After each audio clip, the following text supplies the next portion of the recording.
प्यारे बच्चों, आज की कक्षा में हम प्रगतिवादी कविता के स्तंभ कविवर शिवमंगल सिंह सुमन जी द्वारा रचित हम पंछी उन्मुक्त गगन के कविता का रसास्वादन करते हुए उसके भाव को ग्रहण करेंगे।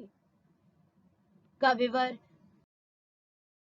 शिवमंगल सिंह सुमन जी का जन्म 5 अगस्त सन 1915 को उन्नाव जिले के ग्राम झगरपुर में हुआ था।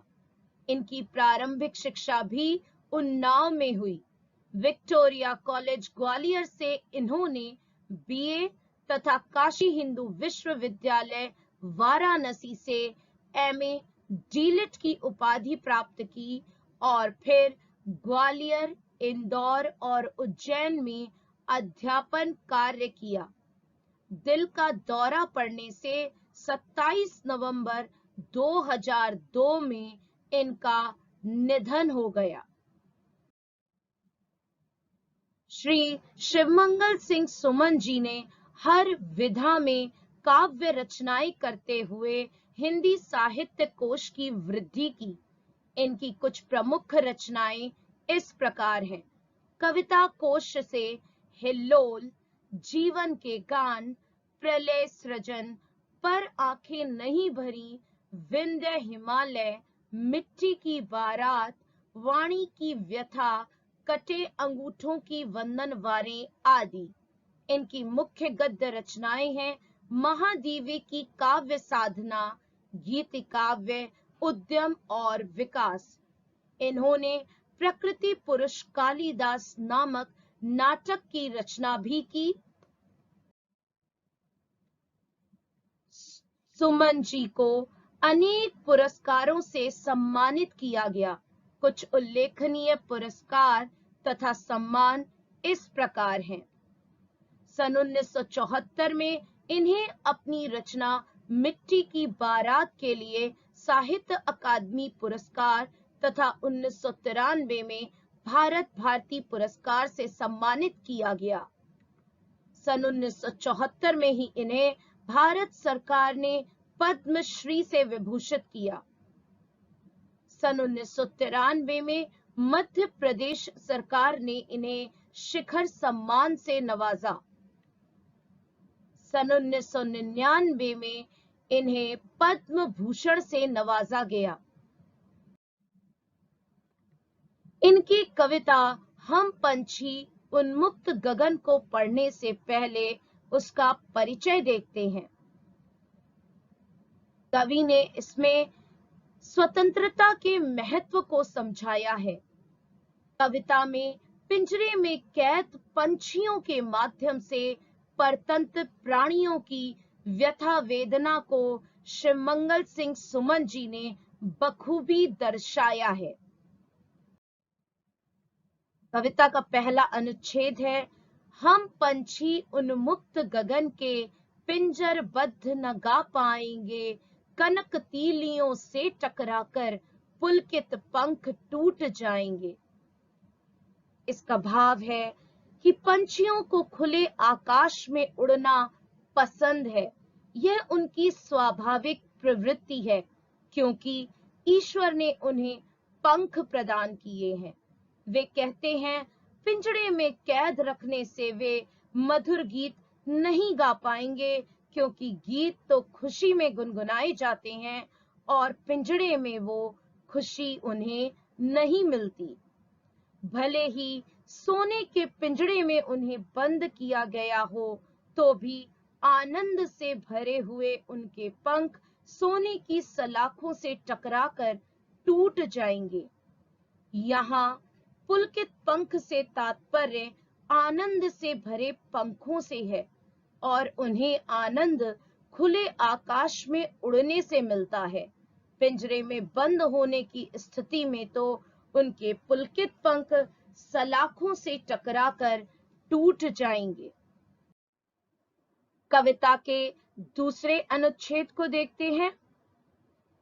हम बहता जल पीने वाले मर जाएंगे भूखे प्यासे, कहीं भली है कटुक निबौरी, कनक कटोरी की मैदा से।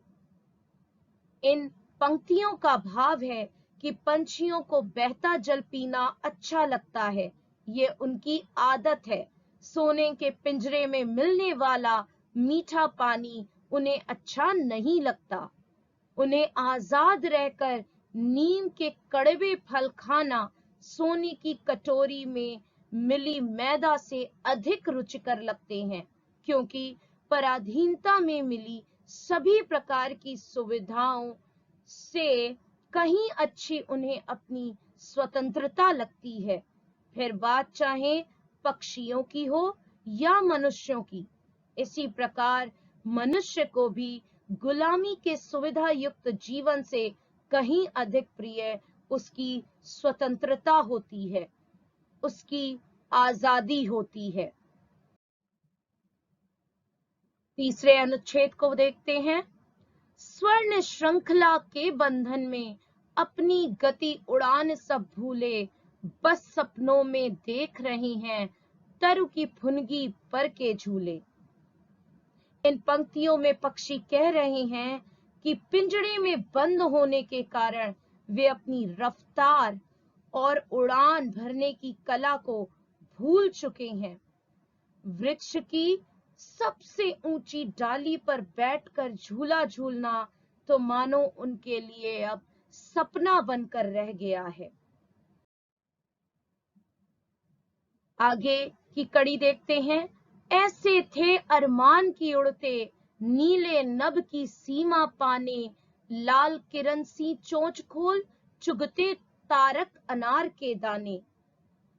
इन पंक्तियों में कैदी पंछी ने अपनी वेदना व्यक्त करते हुए कहा है कि आजाद रहते हुए वे लाल किरणों जैसी अपनी चोंच से अनार के दानों जैसे दिखने वाले तारों को चुगना चाहते थे, किंतु गुलामी के जीवन में उनके सारे अरमान नष्ट हो गए हैं। कविता की अगली पंक्तियां इस प्रकार हैं। होती सीमाहीन क्षितिज से इन पंखों की होड़ा होड़ी, या तो क्षितिज मिलन बन जाता या तंती सांसों की डोरी। इन पंक्तियों में भी पक्षी अपने अरमान व्यक्त करते हुए कह रहे हैं कि यदि वे आजाद होते तो तेज उड़ान भरते हुए आकाश की सीमा ढूंढने निकल जाते और अपनी इस कोशिश को साकार करने में सभी चुनौतियों का डटकर मुकाबला करते।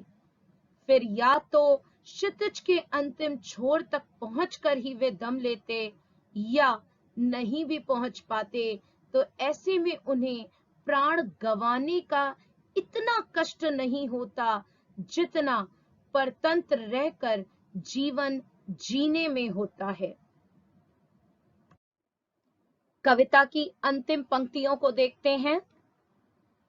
नीड़ न दो चाहे टहनी का, आश्रय छिन्न भिन्न कर डालो, लेकिन पंख दिए हैं तो आकुल उड़ान में विघ्न न डालो। इन पंक्तियों का भाव है कि पंछी विनम्रता पूर्वक निवेदन करते हुए कह रहे हैं, भले ही उन्हें वृक्षों की डालों पर घोंसला मत बनाने दो, उनके घरोंदों को तोड़ डालो, उनके रहने के स्थानों को छिन्न भिन्न कर डालो, किंतु ईश्वर द्वारा उन्हें जो पंख प्रदान किए गए हैं उनसे उड़ने के उनके अधिकार को मत छीनो, उन्हें ऊंचे खुले आसमान में उड़ने दो। तो बच्चों, हमने इस कविता के अर्थ को भली प्रकार समझ लिया है। अब कविता में प्रयोग हुए कुछ जटिल शब्दों के अर्थ को देखते हैं।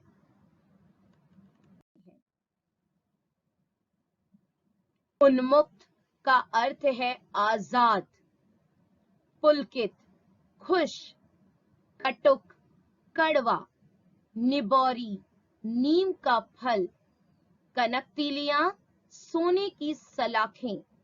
होड़ा होड़ी का अर्थ है मुकाबला, क्षितिज, क्षितिज का अर्थ होता है जहां धरती और आकाश मिलते हुए प्रतीत हों। विघ्न, बाधा, भुनकी, भुनगी, ऊंची डाल, तारक, तारे। तो बच्चों, शिवमंगल सिंह सुमन जी की इस कविता को अच्छे से याद करें और फिर ऊंचे स्वर में गाएं।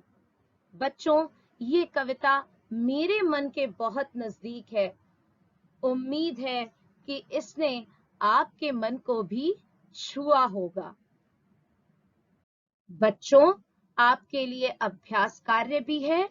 कविता पर आधारित कुछ प्रश्न पूछे गए हैं जिनका उत्तर आपको देना है। प्रश्न 1 है, पंछी कैसे आकाश में उड़ना चाहते हैं? दूसरा प्रश्न है, पंछी कैसा जल पीना पसंद करते हैं? प्रश्न 3, पिंजरबद्ध पक्षी कौन सा सपना देख रहे हैं? चौथा प्रश्न है, पक्षी किस प्रकार का जीवन जीना चाहते हैं? प्रश्न 5, पंछी किसके बंधन में अपनी उड़ान भूल बैठे हैं?